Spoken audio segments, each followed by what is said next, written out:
Assalamualaikum, selamat berjumpa kembali dengan mata kuliah statistik, di mana saat ini adalah tentang distribusi Poisson dan distribusi normal. Saya akan menjelaskan satu persatu tentang distribusi Poisson, di mana dilambangkan dengan Poisson, ini simbol P-nya, Poisson, ada X dan ada mu. Dengan formulasi sama dengan epsilon pangkat minus mu dikali mu pangkat X dibagi dengan X faktorial.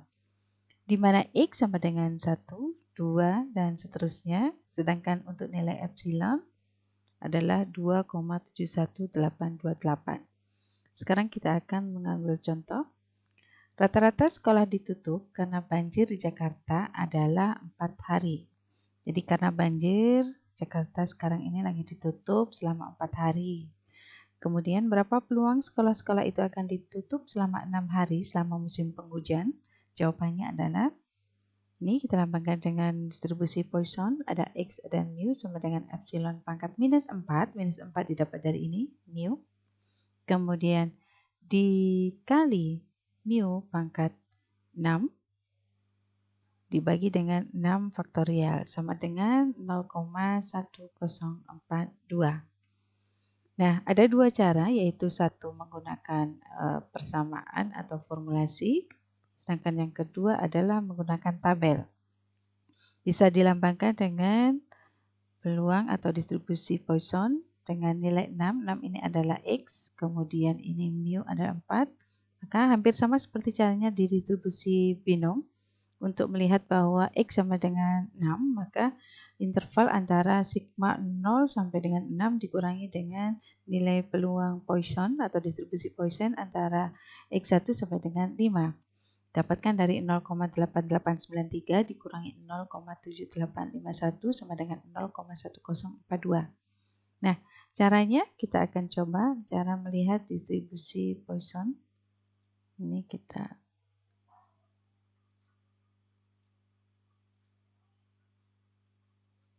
lebih jelas. Nah, ini untuk melihat 0,083 kita lihat distribusi Poissonnya, kita fokus ke mu sama dengan 4. Maka kita cari nilai R ini adalah nilai X, kemudian yang di sini adalah nilai mu.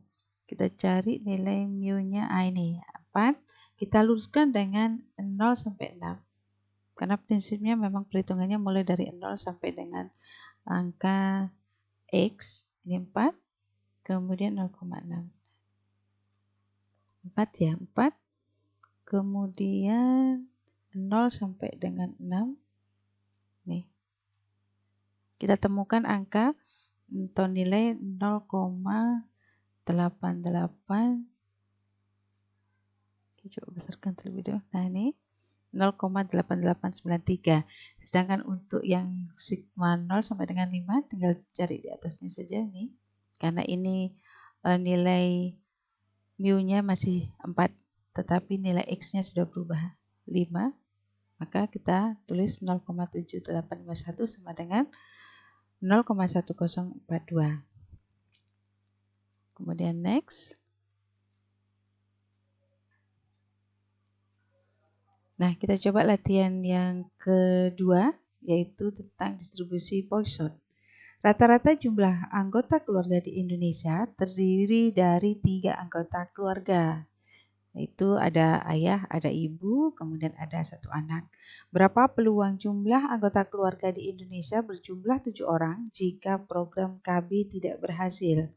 Maka kita tuliskan nilai X-nya adalah 7, sedangkan nilai mu-nya adalah 3. Kita memakai rumus, cara pertama memakai rumus yaitu epsilon pangkat minus 3 dikali mu pangkat 7 dibagi dengan 7 faktorial sama dengan 0,0216.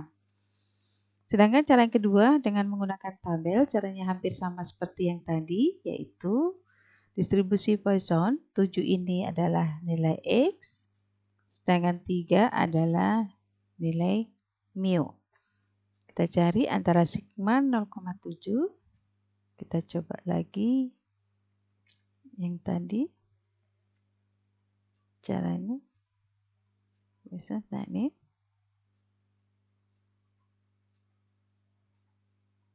Kita kecilkan terlebih dahulu supaya kelihatan. Nah, ini kita fokus ke nilai mu-nya yang 3. Ini 4, ini 3, otomatis. Nah, ini ya, kita langsung cari saja. Nilai R-nya harus 7, ini 7.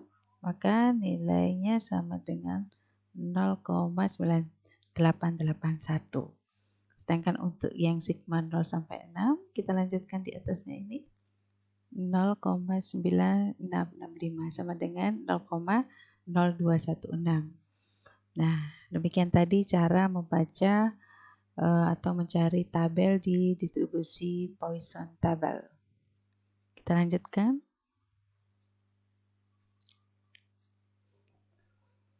Untuk materi distribusi Poisson, cukup sampai yang tadi. Sekarang kita lanjutkan dengan distribusi normal. Kita lambangkan dengan simbol N, yaitu distribusi normal. Kemudian ada X, ada mu, ada sigma. Ini adalah tanda sigma kecil. Jadi kalau di binom itu ada X dan ada N, kemudian di Poisson ada X, ada mu, maka distribusi normal ada 3 simbol ini, yaitu ada X, ada mu, dan ada sigma. Jadi kita lebih mudah membandingkan yang mana yang distribusi Poisson, mana distribusi normal, dan mana distribusi binom berdasarkan simbol atau data yang kita dapatkan. Kemudian dengan formulasi rumus sama dengan 1 per akar 2 kali pi kali sigma dikali dengan epsilon pangkat minus setengah dikali x minus mu dibagi sigma dikuadratkan. Dengan nilai pi standar yaitu 3,14 atau 22 per 7 dan epsilon sama dengan 2,718.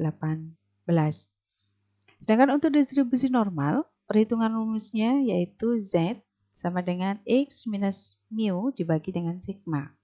Ciri-ciri distribusi normal yang harus kita pahami yaitu modusnya terjadi pada nilai X bar sama dengan mu. Rata-rata sampel sama dengan rata-rata populasi. Sedangkan kurvanya setangkup melalui nilai tengah mu. Jadi kalau digambarkan seperti gunung itu ya distribusi normal dan mempunyai garis simetri, di mana sebelah kanan dan sebelah kiri jika ditangkupkan membentuk atau beristilah Jawanya itu dempet gitu ya, setangkup.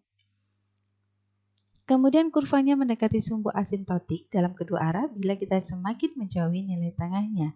Jadi kaki kalau tadi kita gambarkan dengan gunung, maka kaki gunungnya itu semakin mendekati sumbu X, tetapi juga semakin menjauh dari nilai tengahnya.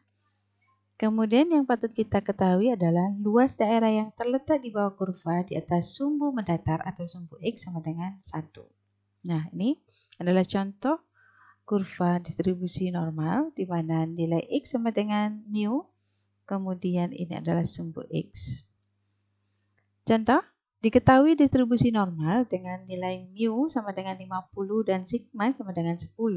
Tentukan peluang X mengambil antara nilai 45 dan 62.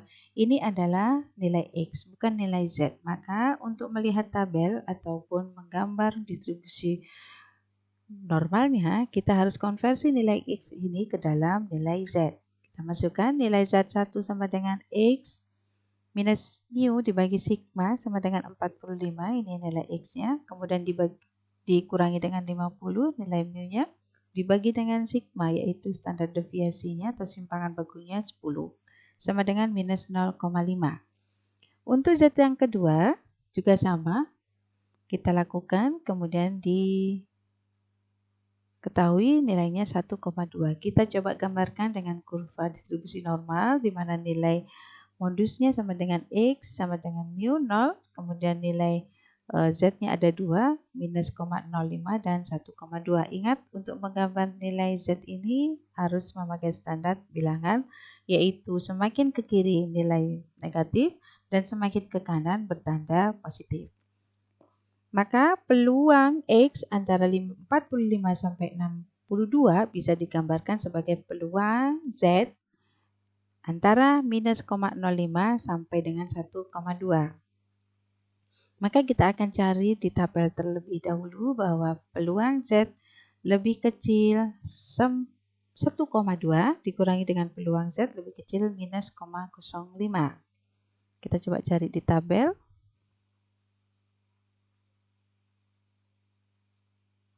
Nih, nah, kita coba cari. Nah, ini adalah tabel Poisson. Sebentar. Mencari tabel Z. Ini adalah tabel Z.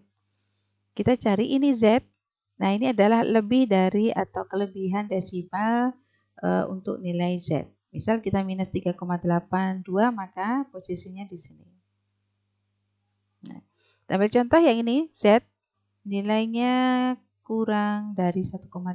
Kita coba ke bawah, karena nilai positif di bawah 1,2. 1,2 bisa ditulis dengan 1,20. Maka di sini 1,20, ini 0,0, 1,20, nah ini 0,8849. Demikian juga untuk mencari bagaimana nilai Z lebih kurang atau lebih kecil minus 0,05, kita coba di atas 0,5 minus nih. Nah, ya. 0,3085 sama dengan 0,5764. Ini adalah bagaimana cara melihat tabel Z. Kita lanjutkan kembali. Untuk latihan soal seperti yang tadi hampir sama, distribusi normal dengan diketahui mu sama dengan 65 dan simpangan baku 5 atau sigma, tentukan peluang X mengambil antara nilai 54 dan 69. Kita masukkan terlebih dahulu nilai Z pertamanya, ketemu minus 2,2. Nilai Z yang kedua 0,8. Kita bisa gambarkan grafiknya boleh, kalau tidak juga tidak mengapa, asal kita paham. Kemudian cara melihat tabelnya hampir sama seperti yang tadi. Nih, 0,8 kita coba cari di atas. Di bawah ya ternyata 0,8 nih. 0,7881. Kemudian dikurangi dengan peluang Z lebih kecil dari minus 2,2. 2,2. Nah ini 0,0139. Maka didapatkan nilai 0,7742. Mudah bukan? Nah, sekarang kita akan mencoba sekali lagi. Contoh yang kedua, ini adalah implementasi distribusi normal. Kita ambil contoh. Pada ujian statistik, nilai rata-ratanya adalah 74, yaitu nilai mu. Dan simpangan baku atau standar deviasi, sigma yang dilambangkan dengan sigma, yaitu sama dengan 7. Bila 12% di antara peserta akan diberi nilai A dan berdistribusi normal, berapakah batas terkecil bagi nilai A dan batas tertinggi untuk nilai B? Kita akan coba gambarkan supaya ilustrasi ini lebih mudah, gitu ya. Jadi kalau kalimat narasi seperti ini belum paham, kita coba gambarkan, visualisasikan supaya lebih mudah dipahami. Di mana nilai mu sama dengan 74, ini diketahui dari sini. Kemudian nilai X berapa? Ini yang kita tentukan. Nah, bila 12% di antara peserta akan diberi nilai A, nilai A kan sebelah kanan. Semakin ke kiri, nilainya semakin turun. Maka 12%-nya ini adalah batas terkecil akan diberi nilai A.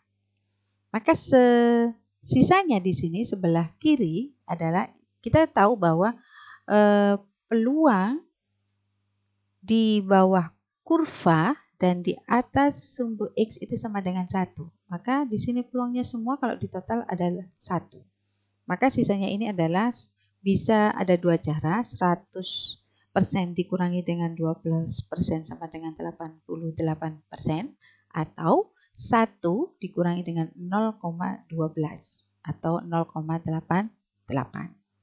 Nah, yang bergaris merah ke kanan ini adalah batas terkecil yang akan kita cari untuk menentukan nilai A. Kita masukkan di sini rumusnya. Z sama dengan X minus mu dibagi sigma sama dengan, maka X-nya, karena kita akan mencari nilai X, maka kita keluarkan rumus ini, dipindah ruaskan. Sehingga menjadi X sama dengan sigma kali Z ditambah dengan mu. 12% untuk nilai A, kita cari 12%-nya. Nah, cara membaca tabel Z-nya itu kebalikan dari contoh sebelumnya. Kalau sebelumnya, kita coba tabel Z-nya. Kalau sebelumnya kita sudah ketemu nilai Z, tetapi sekarang sudah ketemu nilai alfanya di sini. Sebesar berapa? 12%. Maka kita tidak boleh melihat nilai Z-nya di sini, tetapi kita harus mencari nilai 12%-nya di sini atau nilai 0,88-nya. Kita perlu ingat bahwa tabel Z itu membacanya dari titik 0. Jadi titik 0 di sini sampai ke kanan. Kita tidak akan bisa mencari nilai 0,12% atau 0,12, tapi kita bisa melihat sisanya di sini karena bergeraknya dari kiri ke kanan dalam melihat tabel. Kita coba mencari nilai 0,88. 0,88, kita cari 0,88. Harus pas, apakah harus pas? 0,88. Iya, jika tidak terdapat di dalam ruang ini nilai 0,88 bisa dilakukan dengan interpolasi. Contoh, nih, nilai 0,88 tidak akan kita dapatkan karena yang ada hanya 0,8790 dan 0,8810. Kita tidak bisa memaksakan bahwa nilai ini berada di antara 1,175 karena pas di tengah, tidak. Karena ini penyelesaian untuk mencari nilai 0,88 harus dengan interpolasi. Tapi saya tidak akan menjelaskan bagaimana cara interpolasi karena nanti ada tutorial tersendiri bagaimana menghitung atau mencari nilai X di sini dengan metode interpolasi. Maka 0,88 ini kita bisa dapatkan, misal ini karena sudah didapatkan dengan interpolasi 1,75, ini kita lurus dengan 1,1, kemudian ini 0,07 dan 0,08. Kebetulan di tengah gitu ya. Nah, ketemu nilai Z 1,175, maka kita masukkan di rumus ini. X sama dengan sigma dikali Z ditambah mu. 7 kali 1,175 ditambah 74 sama dengan 82,225. Maka kita bisa putuskan bahwa nilai terendah untuk mendapatkan nilai A adalah 83 dan nilai tertinggi untuk B adalah 82. Mudah bukan? Nah, agar kita lebih paham, maka kita harus sering melakukan latihan. Dengan melihat dan mendengar, kita akan menjadi lupa. Tetapi dengan melakukan, kita akan menjadi paham dan mengerti. Maka silakan kerjakan latihan soal untuk distribusi normal dengan caranya hampir sama seperti yang ini. Langkah-langkahnya supaya lebih mudah. Dan ingat bahwa nilai 2,5 ini atau 90, kalau dikurangi dengan 100 berarti kira-kira 97,5. Anda di tabel Z ini tidak boleh dipaksakan. Jika memang tidak ada nilai yang pas 97,5, maka Anda harus melakukan dengan metode interpolasi. Demikian tadi penjelasan tentang distribusi normal beserta distribusi Poisson.